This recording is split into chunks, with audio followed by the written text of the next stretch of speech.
በቃ አገር ምድሩ በሙሉ እምነት ብቻ ነው ስላስ አያስፈልግም የሚል ባላንስ የሳተ ነገር ህዝቡ መሃል ገባ። ጳውሎስ እንደሱ አይነት ትምህርት የለው። መዳን በእምነት ብቻ ነው፣ ትክክል ነው። እውነተኛ እምነት ግን ስራን ገንዘቡ ያደረገ ነው። ይሄ የጳውሎስ ስብከት ነው፣ የሁል ጊዜ ስብከቱ ነው። ሌሎች ደብዳቤዎችን ማንበብ እነ ተሰሎንቄን ሲጽፍ የእምነታችሁ ስራ፣ የፍቅራችሁ ድካም እና የተስፋችሁ ጽናት፣ እነዚህ በሙሉ አማኝ አምኛለሁ የሚለው ብቻ ሳይሆን እምነቱ በስራ ፍቅሩ በድካም ተስፋው በጽናት ይታያል። የጳውሎስ ትምህርት ሙሉ ነው። ግን ጫፉን ይዘው እየሮጡ ሲያስቸግሩ ለጳውሎስ ደብዳቤ የተጻፈ ባላንስ ነው ይሉታል። የያዕቆብ ደብዳቤ ያዕቆብ ደግሞ አዎ መዳን በእምነት ነው ይላል። ግን ደግሞ ይሄኛው እምነት ስራን ገንዘቡ ያደርጋል። በስራ የተገለጠ ነው። የማይኖር እምነት እሱን እምነትማ ይልና እዚህ ደብዳቤ ላይ ሰይጣንም ያምናል። የሰይጣን እምነት የሚባል ትምህርት ነው ያላቀ። ያዕቆብ ግን ምን አለ? እንደዚህ አይነት እምነት አጋንንትም ያምናሉ አለና እንደውም ይንቀጠቀጣሉ። ግን ምላሽ የለውም፣ አይኖርም። ግን ወደ ጽድቅ ግን አይመጣም። ኢየሱስን ወደ መምሰል መቼም ሰይጣን አይመጣም። አሜን ብሎ ምንም እድል የለው። እሱም አይፈልግም፣ እግዚአብሔርም ጥሎታል። አጋንንትም ይሄንን እምነት አንተ የምትለኝን አይነት እምነት ያምናሉ፣ ቀጥሎ ይንቀጠቀጣሉ። አንተ ከዚህ የዘለለ እምነት ያስፈልግሃል ይልና አጠገብ ያለ ወንድም ራቁቱን ብታየው እሳት ሙቅ ብለው ብትሄድ በክርስቶስ ኢየሱስ አምኛለሁ ብትለኝ የቱ ጋር ነው እምነት? አጠገብ ያለ ወንድም ተርቦ አንተ ጠግበ እየዋልክ እያደርክ አጠገብ ላለ ወንድም ጌታ ይረዳሃል ብለው ብትሄድ ፕራክቲካል ሁኑ ይላል። በጣም ቀላል አይደለም፣ ግን እውነት ነው። እና ያዕቆብ ሁሌ አለ። የተቸገረ ሰው አይጠፋም፣ የሚረበው ሰው አይጠፋም። ጌታን የሚያምን ካንተ እኩል ጎን ቁጭ ብሎ እግዚአብሔር አምላኬ ብሎ ተስፋ የሚያደርግ ለዛ ሰው አንተን ነው እግዚአብሔር መሳሪያ ምልክትም እጅም የሚያደርግ እና ይሄ እምነት በእንደዚህ አይነት ስራ መገለጥ አለበት። በጽድቅ መኖር፣ በቅድስና መኖር፣ እግዚአብሔርን እየፈሩ መኖር፣ በጸሎት እየተጉ መኖር አንድ ነገር ነው። አጠገባችን ላለው ሰው እየተቆረስን ያለንን ሼር እያደረግን መኖር ደግሞ እሱም ደግሞ ሌላ ነገር። ያዕቆብ በጣም ፎከስ የሚያደርገው እሱ ላይ ነው። እሱን ነው የሚጽፈው እዚህ ደብዳቤ ላይ እና ምዕራፍ 1 ከቁጥር 1 ጀምረን ያነበብነው በጣም ይገርመኛል። ይሄ ሰው ቅድም እንደነገርኳችሁ የጌታ ኢየሱስ ክርስቶስ የሥጋ ወንድም ነው። የሥጋ ወንድም ተብሎ እንግዲህ የተጠቀሱ ናቸው። እንግዲህ እኔ ወንድሞች የሚለውን ቃል ሊትራሊ በቁሙ ነው የምረዳው። በተለያየ ቋንቋም ሄዳችሁ ማንበብ ትችላላችሁ። እናንተ እጃችሁ ላይ ኮይኒዮም ካለ ሌክሲኮኑም ካለ ማንበብ ትችላላችሁ። ወንድሞች የሚለው ትክክለኛ ቃል ነው የሚጠቀመው። አዴልፎስ የሚለውን ቃል የሚጠቀመው። ስለዚህ እንግዲህ ምልላችሁ ነው አሁን የኢየሱስ ክርስቶስ ወንድም ነው ማለት አሁን ራሱን በተለየ መንገድ አሁን ቸርች ውስጥ አያየው። አሁን የጌታ ኢየሱስ ክርስቶስ ወንድም ነው፣ አንድ ቤት ከኢየሱስ ጋር ኖሯል ማለት ነው። አሁን በእንደዚህ አይነት መሲሁን በአካል ማወቅ ብቻ ሳይሆን አንድ ቤት አብሮ ኖሯል ከመሲህ ጋር። ከጌታ ከኢየሱስ ክርስቶስ ጋር አንድ ቤት ኖሮ ጌታ ኢየሱስ ክርስቶስን ግን ሲጠራው የእግዚአብሔርና ይልና የጌታ የኢየሱስ ክርስቶስ ባሪያ ይላል ራሱ። በጣም በተለየ አይነት መንገድ እሱና ኢየሱስ ግንኙነት እንዳላቸው በደብዳቤውም ላይ ሜንሽን አድርጎ አያውቅም። በሐዋርያት ሥራም ላይ እሱ በተጠቀሰበት ቦታ የኢየሱስ ክርስቶስ ወንድም ነኝ አላለም። ራሱን ሰሚት አድርጎ የእግዚአብሔርና የጌታ የኢየሱስ ክርስቶስ ባሪያ ያዕቆብ። በጣም ትንሽ ብርሃን ሲያገኘን እኮ እኛ የምንሆነው ነገር አለ። ይሄ ሰውዬ መሲህ ጋር አንድ ቤት ኖሮ አንድ ላይ አድጎ 30 ዓመት ሙሉ ኢየሱስ የኖረበት ቤት ውስጥ አብሮ ከኢየሱስ ጋር ኖሮ የ12 ዓመት ልጅ ሆኖ ኢየሱስን ያውቀዋል። የ20 ዓመት ወጣት ሆኖ ኢየሱስን ያውቀዋል።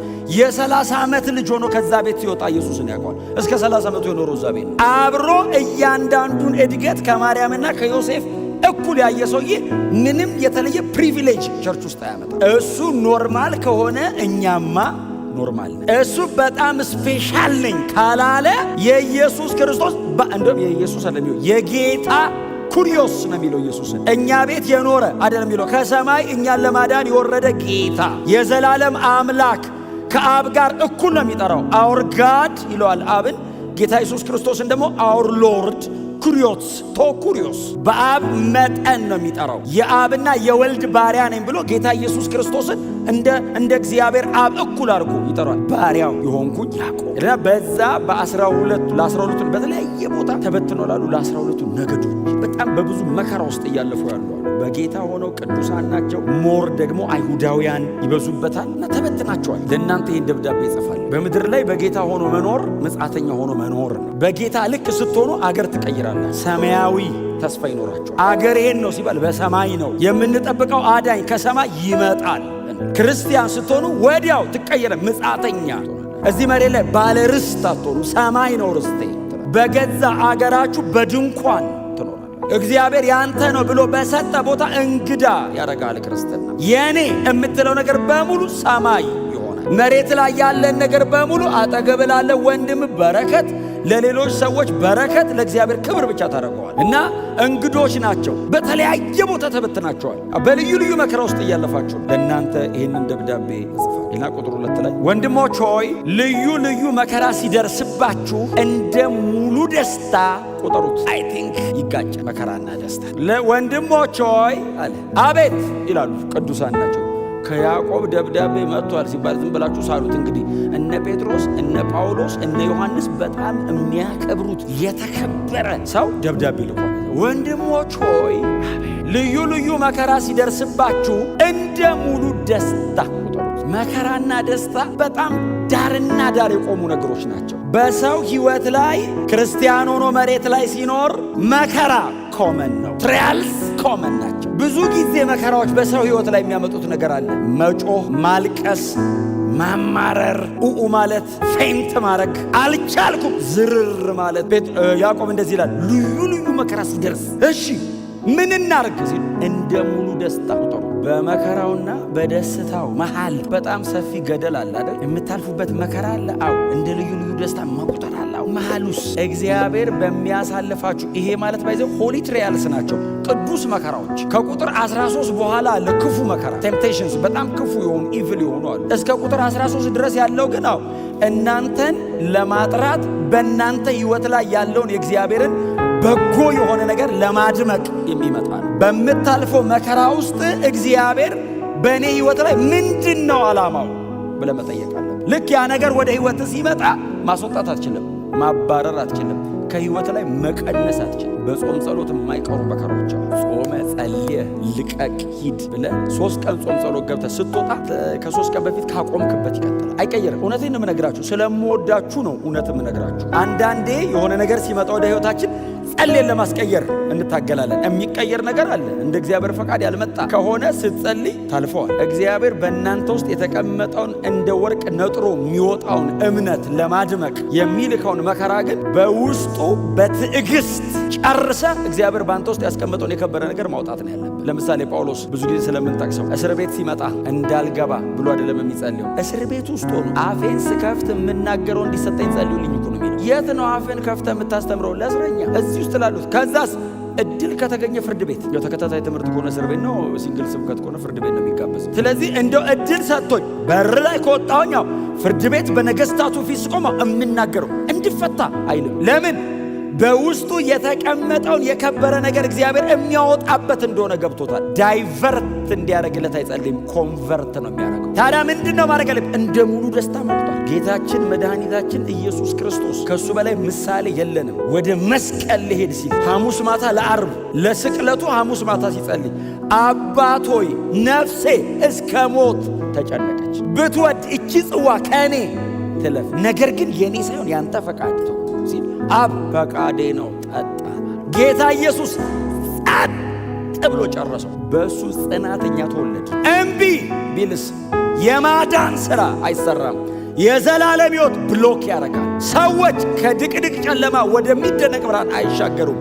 ሰይጣን ማዕረጉ አይቆረጥም። ጌታ ኢየሱስ ክርስቶስ ለዚህ በጣም ሰለችን። የመከራ ናዳ እላዩ ላይ ሲመጣ ጸጥ እያመሰገነ ዕብራውያን 12:2 እዚህ ይላችኋል። ከፊቱ ስላለው ደስታ በመስቀል ታግሶ በሰማያት በግርማው ቀኝ ተቀምጧል። መስቀል መከራ ነው ለማለት ይከብዳል። መከራ የሚለው ቃል ያንስብኛል። ምክንያቱም ሁላችንም የሆነች ነገር የጎደለበትም መስቀል ላይ የሞተም እኩል መከራ ይሆናል። መከራ የመስቀሉ ትንሽ ከመከራ ጣር ውስጥ ሆኖ ይደሰታል። ለምን? ከፊቱ ስላለው እኛን ያይና ታገሰ። ከዛስ በሰማያት በግርማው ቀኝ ልዩ ልዩ መከራ ሲደርስባችሁ ልዩ ልዩ መከራ አለ፣ ታገሱ፣ እንደ ሙሉ ደስታ ቆጠሩት። እግዚአብሔር በዛ መከራ መካከል በእናንተ ሕይወት ላይ የሚገነባው በጣም አስደናቂ ግንባታ አለ። ኮምፈርተብል ዞን ውስጥ ሆነ ሊገነባ የማይችል ግንባታ በመከራ መካከል ይገነባል። ውስጣችሁ ያለውን ነገር ለማውጣት እግዚአብሔር መንገድ ሲያስጀምርህ ግዴታ ነው እላይ ላይ የሚወርደው አንዳንድ ነገር ይወርዳል። እላይ ላይ ቀንና ሌሊት ይፈራረቅብሃል። በጣም ያሰቃያል። ለምን? ውስጥ የተቀመጠውን የከበረ መዝገብ ለማውጣት ሸክላውን ይሰብረዋል ከላይ። ምክንያቱም ሸክላው ደብቆታል ከውስጥ የከበረን መዝገብ በሸክላ ዕቃ ውስጥ ያኖረ። ስለዚህ ይሄ ሸክላ መሰበር አለበት፣ ሰው የከበረውን መዝገብ ጥላውን ውስጥ እንዲያገኘው። ሸክላውን መስበር ማለት በቃ ሸክላውን መስበር ማለት ነው። አፈሩን መታ ያደርገዋል። ለምን? ያንን የሚያክል ብርሃን እንደዚህ አፍኖ ይዞበታል። እግዚአብሔር ደግሞ ቁም ነገር ያለው ሸክላ ዕቃ ውስጥ የከበረ ነገር ማስቀመጥ ብቻ ሰው ያን የከበረ መዝገብ ማውጣትም ጭምር ነው። መዝገብ ነው፣ መመንዘር አለበት። ትሬዠር ነው፣ ሀብት ነው፣ የልጁ ኢንቨስትመንት ነው። ይሄንን ለማድረግ እግዚአብሔር የሚያደርገው መንገድ የሚያደርገው ጉዞ ላይ የሚያመጣው ሲቃይ አይደለም። ለዛ ነው መጨረሻውን ስታየው የከበረውን ነገር ማውጫ ስለሆነ እንደ ደስታ ቁጠረው ይላል። መከራ እኮ ነው ያዕቆብ ሲሉት ውስጥ የተቀመጠውን የከበረ ነገር ማውጫው ነው። ታዲያ እንደ ደስታ ቁጠር። መሃል ላይ ያለችዋን ነገር በትዕግስት ለፏት ይላል የሚቀጥለው ቁጥር ላይ ቁጥር 3 አይደል እንደሰው ምንም የእምነታችሁ መፈተን ትዕግስትን እንዲያደርግላችሁ አውቃችሁ አይደል? የእምነታችሁ መፈተን ትዕግስትን እንዲያደርግላችሁ አውቃችሁ። የእምነታችሁ መፈተን ትዕግስትን እንደሚያስገኝ ታውቃላችሁ። ትዕግስትን እንደሚያደርግላችሁ እንደሚያስገኝ የእምነት መፈተን። አሁን በመከራ እምነት አይመጣም። መከራ እምነትን መፈተኛ ነው። ትዕግስት ግን ያመጣል። ትዕግስት ሁሌ ዲስከቨር የሚደረገው እምነትና መከራ መሃል ያለው ጥምረት ትዕግስት ያወጣል። እምነት የሚመጣው በሮሜ 10:17 መሰረት እምነት ከመስማት ነው፣ መስማትም በእግዚአብሔር ቃል ነው። የእግዚአብሔር ቃል ላይ ያላችሁ አንደርስታንዲንግ ያላችሁ ትረስት ነው እምነት የሚያመጣው። የእግዚአብሔር ቃል ሲበራል እምነት ይፈጠራል ውስጥ። በእግዚአብሔር ቃል ነው እምነት የሚፈጠረው። መከራስ እምነትን ይፈትነዋል። እምነት በእግዚአብሔር ቃል ይመጣል፣ እየጠራ የሚወጣው ግን በመከራ ነው። መከራው ግን ትዕግስት ያስገኛል። ትዕግስት ማለት ነው ማለት ሆፑፖሜኖ ነው የሚለው የግሪኩ ቃል። ሆፑፖሜኖ ማለት ሪሜን አንደር ማለት ዝቅ ብለህ መቆየት። ትዕግስት ማለት እሱ ነው። ቀና አለ ማለት እስኪጨርስ ሪሜን። ብዙ ጊዜ ሰው ታጋሽ ነኝ ይላል። በጣም ነው የወደድኩት ቃሉ ሆፑሜኖ የሚለው ቃል ሪሜን አንደር። እኔ ገባኝ ሆነ የምታልፉበት መንገድ አለ። እንደ ክርስቲያን ይገባችኋል። መልስ ስትሰጥ የሚያስብል ቦታ አለ። በለው ኃይልን አሳይ ይልሃል መጽሐፍ። ሪሜን አንደር። ጌታ ኢየሱስ ታገሰ የሚል ቃል አለ። ታገሰ፣ ዝቅ አለ፣ ጸጥ እየቻለ። አንተ የኢየሱስ ጸጥታ እኮ ጴጥሮስን ተፈታትኖታል ሰይፍ እስኪመዝ። ኢየሱስ ዝም ባይል ጴጥሮስ ከየት ያወጣዋል? የኢየሱስ ጸጥታ የገለጣቸው እኮ ናቸው እኮ ጴጥሮስ። አንተ ጸጥ ስትል አንዳንዱን ወደ ብርሃን ታወጣዋል። ጴጥሮስ ላታውሹ ምን ሆነሃል ጴጥሮስ? ታዲያ ሳይመልስ ሰጥቷል። በጣም ጸጥታው አልበዛም? መጽሐፍ ሲናገሩ እኮ ምንድነው ጲላጦስ በጸጥታው እስኪገረም ምንድነው ይሏል፣ ያወራል። ጸጥ ዲፕ ነው ሳይለንሱ። ጸጥ ወደ ውስጥ ነው ጸጥ ያለው ኢየሱስ። አፉ ብቻ እንዳይመስል ልቡ አይመልስም። መጽሐፍ እኮ በልቡ አልተገኘበትም ነው የሚለው። አፉ እንዳይመስል የማይዝተው ልቡ አይዝትም። አፉ እንዳይመስል እበቀልሃለሁ ማይል ልቡ አይበቀል። ጸጥ ከውስጥ ወደ ውጭ ነው ጸጥታው። ዲፕ ኢንሳይድ። ትዕግስት ሪሜን አንደር። ቆዩ እዛ ውስጥ ትዕግስት። በእናንተ ስራውን እንዲፈጽም እምነታችሁ ሲፈተናው። የት ነው ትዕግስቴ? ስጸልይ፣ በሰው መካከል ስኖር። ትዕግስት እግዚአብሔር ቼክ ያደርጋል። እግዚአብሔር ምን ያህል እምነት አለህ ብሎ አይደለም የሚፈትን። ያንተን የእምነት መጠን እግዚአብሔር ያውቀዋል። በመከራው ስታልፍ አንተ እምነት ምን ያህል እንደሆነ ይገባሃል። የሚያዩ ሰዎች አንደርስታንድ ያደርጋሉ እምነት ምን ያህል እንደሆነ። እግዚአብሔር ያውቃል። እግዚአብሔር ለማወቅ አይደለም ቼክ የሚያደርግ አንተ። የተቀመጠው የከበረ ነገር እንዲወጣ ነው ቼክ የሚያደርግ። ስትሰባበር ግን መንገዱን እንዳታረዝመው ጸጥ በል። በ14 ቀን የሚያልቅ መንገድ የ40 ዓመት ሆኖ በኋላ መከራው መሃል ዕድሜ እንዳያልቅ ከፊት የተቀመጠ ሌላ ብዙ ክብር እያለ እየተሰቃየ አላልቅ ብለህ ዕድሜ ያልቃል።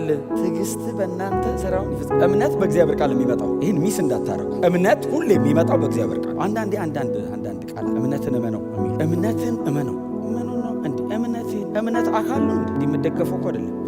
የእግዚአብሔር አይነት እምነት እመን። እግዚአብሔር ታማኝ ነው። የኔ እምነት የሚቆመው እግዚአብሔር ታማኝነት ላይ። የእግዚአብሔር አይነት የሚባል እግዚአብሔር ምን ያምናል? ታማኝ ነኝ ነው የሚለ። ድግፍ አይልም እግዚአብሔር እንዴ ሁላችን እሱ ላይ ነው የተደገፍነው አይደል? እንዴ እግዚአብሔር ተደግፉ ቢደገፍ እንዴ ማላይ አፈር ላይ ሰው ያስደግፍም እኮ ሰው ይፈርሳል እንኳን እግዚአብሔር። እምነት ሁሌ ግራውንድ የሚያደርግ እግዚአብሔር ቃል ላይ። በእግዚአብሔር ቃል የተገኘ እምነት ደግሞ ይፈተናል። ሲፈተን ያ ፈተና ያ ቻሌንጅ ትዕግስትን ከውስጡ ዲስከቨር ይደረግ። ትዕግስት ይገኛል እዛ ውስጥ። ከዛ ትዕግስት ምንድነው የሚለው? ቁጥር 4 ምንድነው የሚለው? ምንም የማይጎድላችሁ ፍጹማንና ምሉዓን እንድትሆኑ ትዕግስት ስራውን ፍጹማንና ምሉዓን የሚለው ቃል ከፐርፌክሽን ጋር የተያዘ እንከን አልባ እንድትሆኑ ትዕግስት በእናንተ ስራውን። ይሄ ቃል ያዕቆብ ያቀረበውን ቃል በተለያየ በሁለት አንግል ነው ያቀረቡት። በተለያየ በሁለት አንግል እንዲቀርብም አድርጎ ነው እሱም የጻፈው። የመጀመሪያው ከመስዋዕት ጋር የሚያያዝ ነው። ሁለተኛው ደግሞ በእነሱ ዘመን በጣም ዝነኛ የነበረው ጨዋታ ሩጫ አይነት ስፖርት ስለነበር ከሁለቱ ጋር የተያያዘ ነው እና የመጀመሪያው ከመስዋዕት ጋር ለእግዚአብሔር የሚቀርብ መስዋዕት፣ እግዚአብሔር የሚቀበለው መስዋዕት፣ እግዚአብሔር የኔ ነው የሚለው መስዋዕት ፍጹም ነው፣ እንከን አልባ ነው። እግዚአብሔር ይገባኛል የሚለው እኔም ለእግዚአብሔር ይገባዋል ብዬ የምሰጠው ማለት ነው። ይሄ በእናንተ ዘንድ እንዲገኝ ለእግዚአብሔር የሚገባ እንድትሆኑ፣ ፐርፌክት እንድትሆኑ፣ ከእግዚአብሔር ፍላጎት ጋር እኩል ፊት እንድታረጉ ትዕግስት በእናንተ ስራውን